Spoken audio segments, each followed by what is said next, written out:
приятели, аз съм Милана и тук съм в къщи в момента и днеска ще правим ядски добре видео, а именно част 3 за побъркването, за биенето. Гледайте! Шоу! Не да искам приятел. Трябва да спра братва. Добре, на час 9 ще спра. Така, още. Да! Ако съм...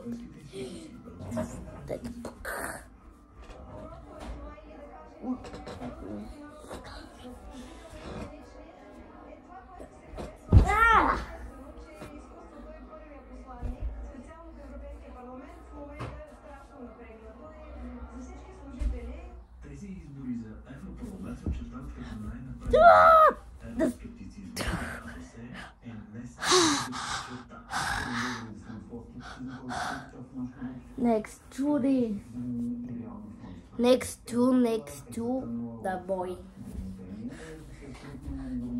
Хора, готови ли сте да се прибия?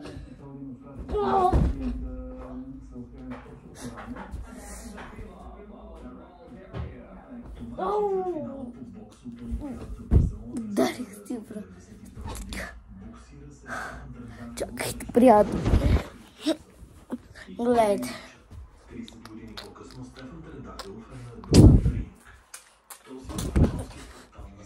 Силно ми беше това. Чакайте.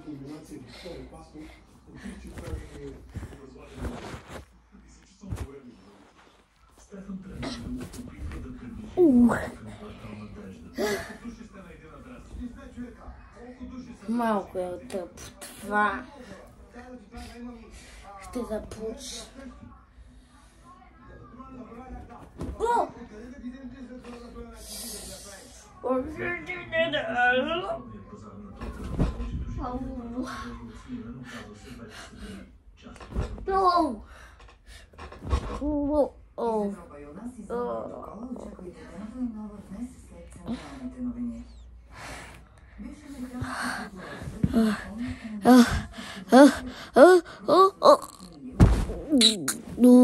What?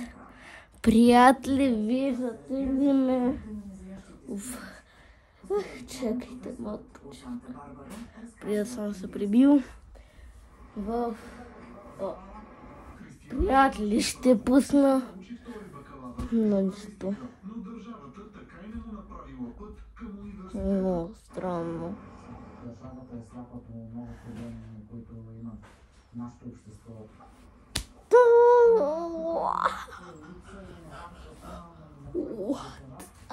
Йонка, ти изми ли си маме ръцете? Да. Как снимам?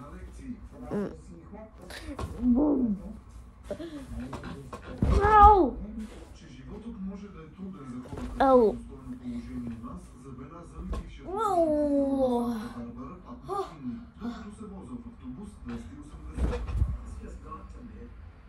Видях трима ученици как едва ходят по тротуара. Тази гледка ме потресе и не ми даде мир. Затова професор Макинли решил да вземе нещата в свои ръце и дал сигнал към столична община. Ще се прибия. 50 minutes later.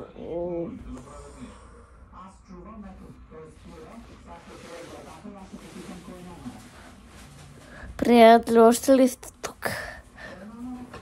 Оставете по един лайк и се абонирайте. Приятели, много вика. Ама ще гром. Кръка се ударих.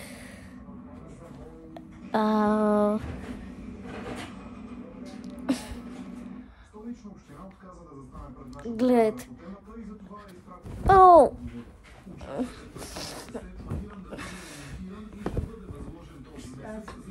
Кажа част тройката за биене.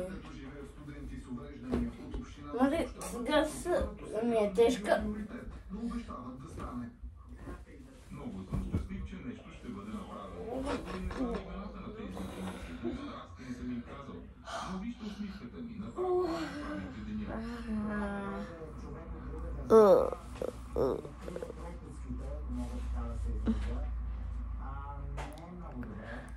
За новините на Нова, Юлиан Стоянов. Не знам какво ви кажа. Ама, ще ви кажа, ще бъда смел.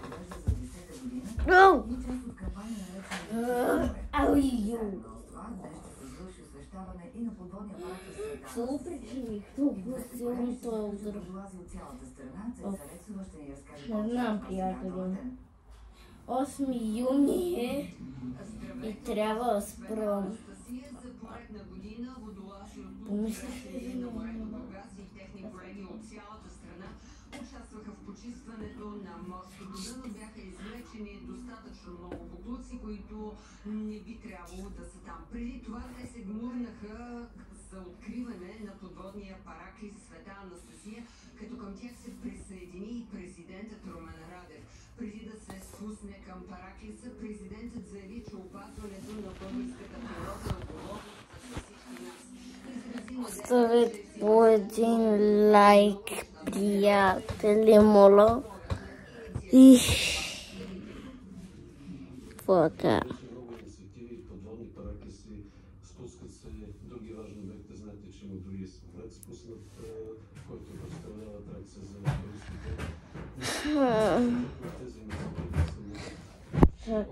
са... Ще дам 10 минути почивка, приятели, И особено са с водолазите, така че да опознават от всички страни нашето прекрасно Черноморие.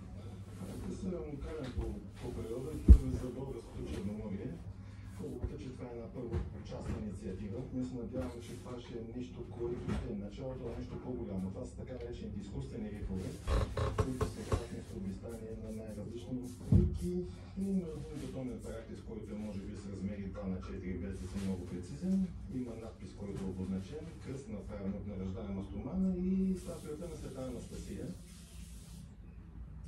Фестивал на изкуствата с благотворителна цел в Американския колеж в София. С талантите и уменията си учениците са решили да събират пари за стипендии на бъдещи възпитаници на колежа. За благотворителната инициатива ще ни каже Анна Крадакова. Ани, здравей! Здравейте от Фестивала на изкуствата на Американския колеж. Преди да ви разкажа каквото и да е за него, сме на щанда за експериментална химия и момчетата от този екип младежи, които са ученици в Американския колеж, ще ни демонстрират нещо наистина впечатляващо от нещата, които правят в свободното си време. Защото това е, което всички ни демонстрират тук. Ефектите, които научават в часовете и след това всъщност на практика правят в свободното си време и така ще се реализират в бъдеще. Ще помоля оператора Йордан Илиев да побърза към мен, защото в двора, в който се намираме на Американския колеж, се рисува, пише поезия, има роботи, които се Па! Стреснах ли ви? Ще долу в коментарите. Горе-долу ви стреснах, ама квайка, приятели. Май ви стреснах. Странно.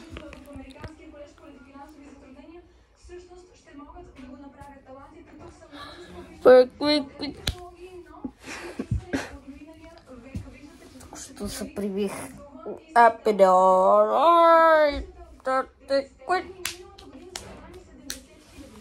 Пак се прибих.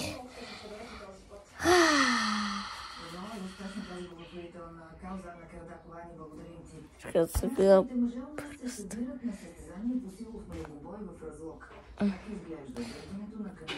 Или това правим.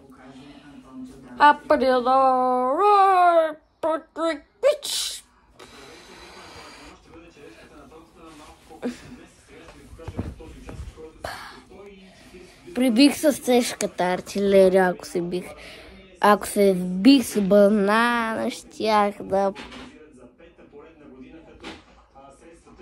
Соме така, гледайте.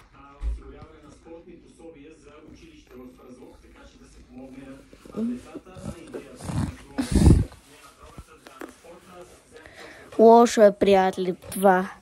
Ама, кола се прави. какво правим. И да й кажа нещо. Важното е, че за 1 юни не познат какво ми подарих. За 1 юни ми подарих един балон, който е от риби, нови риби. Ако не знаете, само да го намеря видео. Централната избирателна комисия информира, изборите за Европейски парламент на 9 юни 2024 година имат право да гласуват тези български граждани, които не по-късно от 9 март 2024 година имат регистриран постоянен и настоящ адрес в България или настоящ адрес в друга държава, членка на Европейския съюз. Навършили с 18 години не са поставени... Мамо, къде ми е балона? Той се спука, мамо. Кой го спука? Сам се спука от времето. Той днеска е 7 една седмица. Той вече... Ми приятели вече се спука. Само остави да кажа Бобчо. Ето го Бобчо, ето и новите риби. Е там само. Балона ми липсва, приятели. Защо се спука? Да знам, приятели. Знаете, че Бобчо е много добро момче, преди се разболява, но няма проблем. Ето го Бобчо. Бобчо в момента вижда. Бобчо, кажи здрасти. Здрасти. И останалите бобчовци кажат здрасти, здрасти, здрасти, здрасти. Приятели, рибите казаха здрасти. Оставете по един лайк и ще го казвам винаги в моите видеа. Чао на всички!